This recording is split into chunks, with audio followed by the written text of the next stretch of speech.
Everybody, welcome to NG Tutorials. And as we are solving the questions of December 2022 NTA UGC NET, so this is today we are going to solve the questions of the next subject, that is database management system. थोड़ा सा shocking ये रहा है इस बार के UGC net exam में कि database management system से काफ़ी कम क्वेश्चंस आए हैं.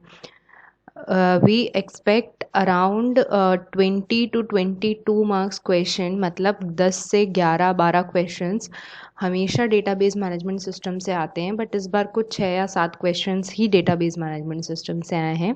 So as I always say that the weightage of the subject varies a lot in this exam. So हमें हर एक सब्जेक्ट को इक्वल इम्पोर्टेंस दे के और पढ़ाई करनी है. So let's start with the first question.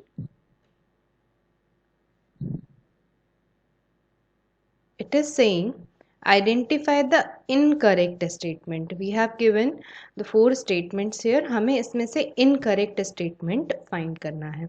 A candidate key is a minimal set of one or more attribute that taken collectively allows us to uniquely identify any entity in the entity set. ये correct है. ये statement ये कह रहा है कि जो candidate की होती है वो मिनिमल सेट ऑफ वन और मोर एट्रीब्यूट हो सकता है कि एक ही एट्रीब्यूट हमारा कैंडिडेट की बना रहा हो, या सेट ऑफ एट्रीब्यूट्स हमारे जो हैं वो कैंडिडेट की बना रहे हों, और वो जो हमारा एंटिटी सेट होता है उसमें से यूनिकली आइडेंटिफाई करते हैं हमारी एंटिटी को. जैसे हम अगर एग्जांपल लें स्टूडेंट डेटाबेस का यहाँ पर, तो हमारे पास स्टूडेंट का रोल नंबर होता है, and we have name of the student and on in which branch he is enrolled and other details.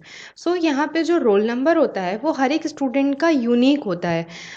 If we have provided 101 roll number to particular a student, then we cannot provide this roll number again to the any other student. इसलिए ये जो roll number है this can be the candidate की, और इस roll number से मैं हर एक स्टूडेंट को यूनिकली आइडेंटिफाई कर सकती हूँ.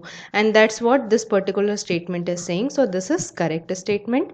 अ candidate key for which no proper subset is also a candidate key is called a super key. No, super key तो ये डेफिनेशन होती ही नहीं है. सही क्या होती है, we will see. A super key is a set of one or more attribute that taken collectively allow us to identify any entity in the entity set. Super key जो होता है वो एक या एक से ज़्यादा attributes का set होता है जो हमें किसी भी entity को uniquely identify करने में help करता है. जैसे यहाँ पे अगर मैं roll number और name ले लूँ as a super key, तो इससे भी मुझे सारी जितनी भी मेरे स्टूडेंट्स हैं डेटाबेस में सभी का रिकॉर्ड हम फैच कर सकते हैं. यहाँ से भी हमें यूनिक रिकॉर्ड्स ही मिलेंगे. बट यहाँ पे सुपर की से इसलिए बोला है, कैंडिडेट की इसलिए नहीं बोला है, क्योंकि सुपर की जो होती है उसमें एक्स्ट्रा आपके एट्रीब्यूट्स एड ऑन हो सकते हैं, बट आपका कैंडिडेट की को हम मिनिमल सुपर की बोलते हैं. देखिए यहाँ पे लिखा है मिनिमल सेट ऑफ वन और मोर, और यहाँ पे लिखा है सेट ऑफ वन और more attribute. So this is the main difference between candidate key and super key. काफ़ी स्टूडेंट्स का यही डाउट होता है कि उन्हें कैंडिडेट की और सुपर की का डिफरेंस ही समझ में नहीं आता है.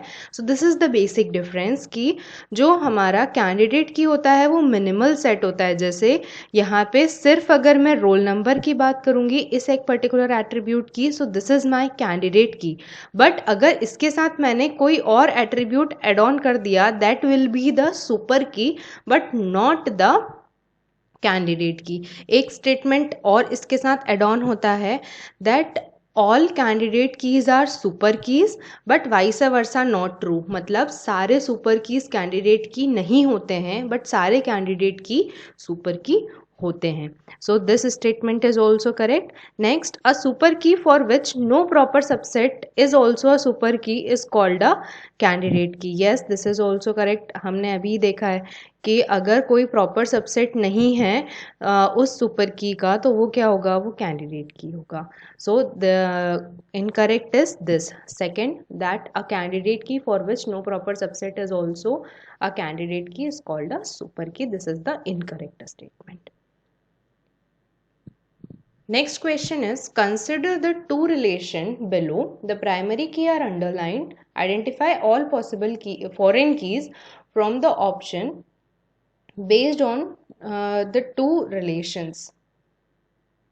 यहाँ पे हमें दो रिलेशंस दिए हैं एम्प्लॉय. हमें यहाँ पर दो रिलेशंस दिए हैं एम्प्लॉय और डिपार्टमेंट. एम्प्लॉय के जो एट्रीब्यूट है वो employee ID, employee name and department ID है. और डिपार्टमेंट के जो एट्रीब्यूट्स हैं वो डिपार्टमेंट आईडी और डिपार्टमेंट नेम है. यहाँ हमें आइडेंटिफाई करना है कि यहाँ पे कितनी फॉरेन कीज पॉसिबल हैं. सो प्राइमरी की और फॉरेन की का जो रिलेशन होता है, जैसे एक टेबल की जो प्राइमरी की होती है वो दूसरे टेबल की आपकी फॉरेन की होती है. तो यहाँ पे दिया है कि हमें ये बताना है ऑल पॉसिबल फॉरेन कीज. अगर हम देखें तो यहाँ पे सिर्फ DID जो है डिपार्टमेंट आईडी वो यहाँ प्राइमरी की है, but here it is a foreign की. तो यहाँ वैसे तो एक ही हो रहा है, बट इन्होंने कहा है ऑल पॉसिबल. तो हमारी जो एम्प्लॉय आईडी है वो भी प्राइमरी की है एक टेबल की, so it can be used as a foreign key in another table. अगर एक टेबल में एम्प्लॉय आईडी प्राइमरी की है तो वो दूसरे टेबल में एज अ फॉरेन की भी यूज़ की जा सकती है. इसलिए जो थर्ड ऑप्शन है employee ID and department ID, this is the correct. ये सही है, बट इसमें डिपार्टमेंट आईडी इंक्लूडेड नहीं है, यहाँ एम्प्लॉय आईडी इंक्लूडेड नहीं है, और यहाँ पे एम्प्लॉय नेम तो की है ही नहीं, so it can never be the foreign key. So this is the correct answer of this question. Let's see the next question. ये हमारे फंक्शनल डिपेंडेंसी के ऊपर क्वेश्चन आया है. काफ़ी इजी क्वेश्चन है. Which of the following statement is correct according to the following instance of relational schema R X Y Z. अगर कहीं पे भी इस तरीके से लिखा हुआ है दैट एक्स डिटरमाइंस वाई, इसका मतलब ये होता है कि x की हर एक यूनिक वैल्यू पे हमें y की सेम वैल्यू मिलेगी, तो हम बोलेंगे कि ये फंक्शनल डिपेंडेंसी जो है वो सही है. लेट सपोज x की और y की हम कुछ वैल्यूज़ लेते हैं, जैसे यहाँ पे हुआ 1 2 3 4, और अगेन लेट्स टेक 1 एंड 2. सो यहाँ पे x की वैल्यू जब 1 है तो हमें y की वैल्यू सेम मिलना चाहिए. Let's say A B C D A and C. सो यहाँ पे जब x की वैल्यू 1 है तो y की वैल्यू A है. बिल्कुल सही है. यहाँ पे सेकेंड टाइम हमें हमेशा रिपीटेड वैल्यू के लिए ही चेक करना है, यूनिक वैल्यूज़ के लिए नहीं करना है. अगेन x की वैल्यू जब 1 है तो हमें y की वैल्यू क्या मिल रही है, A. बट यहाँ पे कॉन्ट्राडिक्शन ये हो रहा है कि x की वैल्यू जब 2 है तो y की वैल्यू B है, बट वहीं पे जब x की वैल्यू फिर से 2 है तो यहाँ वैल्यू C है. मतलब ये हमारी वैलिड फंक्शनल डिपेंडेंसी नहीं है इस डिपेंडेंसी के कारण, या इस सेट ऑफ वैल्यू के पेयर के कारण. So let's check with this question here. It's saying x determines y. तो हमें देखना है क्या x की हर एक वैल्यू पे y की सेम वैल्यू मिल रही है. सो when x is 1 y is 1, x is 1 y is 1, when x is 2 y is 1, correct, and x is 3 y is 2. So this dependency is correct. If z determines x, let's check. So z की value जब a है तो हमें x की value 1 मिल रही है, फिर a पे हमें 1 मिल रही है, फिर b पे हमें 2 मिल रही है. बट यहाँ पर जब z की वैल्यू b हुई तो हमें x की वैल्यू 3 मिल रही है. मतलब z determines x is not a valid functional dependency, या ये जो डिपेंडेंसी है ये सही नहीं है. Next y determines z. सो जब y की वैल्यू 1 है तो z की वैल्यू a है, 1a 1b. Here it is contradicting, so this is again not a valid set of functional dependency. Z determines x हम already देख चुके हैं, x determines y हम already check कर चुके हैं, it is true. Now check x determines z. So when the value of x is 1, z is a, x is 1, z is a, x is 2, z is b, and x is 3, z is b. So this, I think this is the correct answer. Let's check the fourth option also. Y determines x. So when the value of y is 1, x1, y1, but here it is not holding, so this is not a valid dependency. And x determines y is correct, but this is not holding, so here third option is correct, x determines y and x determines z. So this was also again a very easy question. Let's move to the next question.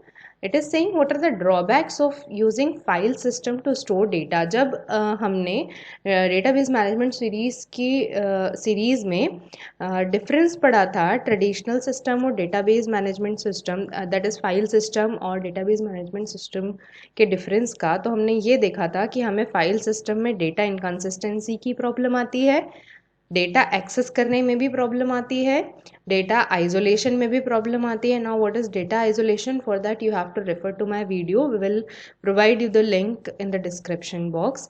And then atomicity of updates, yes, this is again a problem. So all of these are the drawbacks of using file system जिनको replace किया था हमारे database management system में. So fourth option is the right answer for this.